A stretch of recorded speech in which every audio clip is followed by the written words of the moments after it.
Good morning. Madalas po na pinapakinggan lang natin sa banal na kasulatan yung mga bagay na magaganda, pag-ibig o kaya pagpapala. Hindi natin naunawaan na ang Biblia ay isang covenant na ibinigay ng Diyos para aralin natin lahat ang mga bagay na ito sapagkat meron po siyang mga pangako.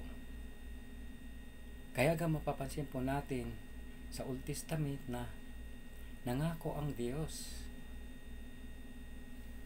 na may birhen na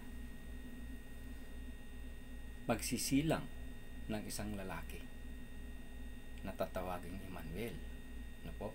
So, ibig sabihin, hanggang sa Old Testament, hanggang sa New Testament, na inaaral ito para malaman natin ang mga bagay na ipinangako ng Diyos. So, ibig sabihin, dapat maunawaan natin ang Biblia, lahat ng kasulatan, no? Sapagkat isinulat ito bilang isang kasunduan na ating aaralin ang kanyang mga turo nang sa ganon, kapag dumating ang kanyang mga pangako at katuparan nito ay mauunawaan natin.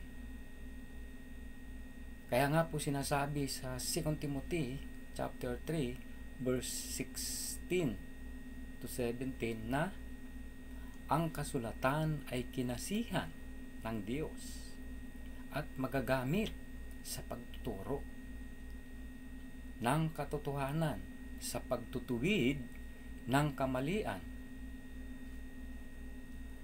at sa pagsasanay upang ang lingkod ng Diyos ay maging handa sa mga mabubuting bagay. So, yun po yun. So, ibig sabihin, wala pong exemption dito sa kasulatan. Dapat lahat po natin inaaral.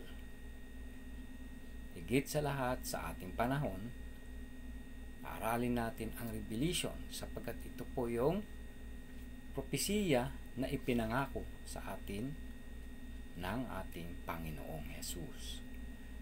Sa pamamagitan nito, dito malalaman natin kung ano nga ba ang kanyang mga pangako at ano nga ba ang magaganap sa ating panahon.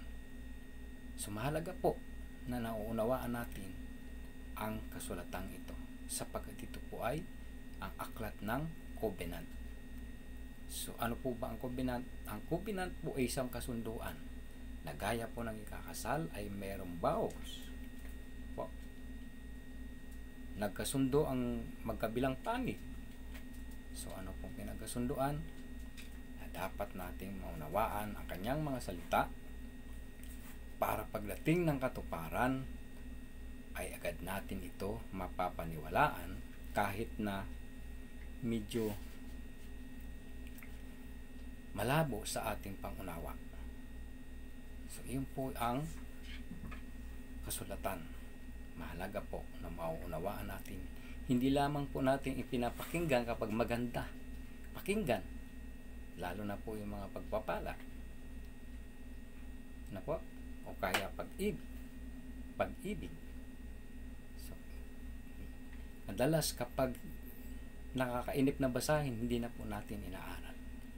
So kaya ngayong umaga, sana napagpala sa inyo ang mga salitang ito.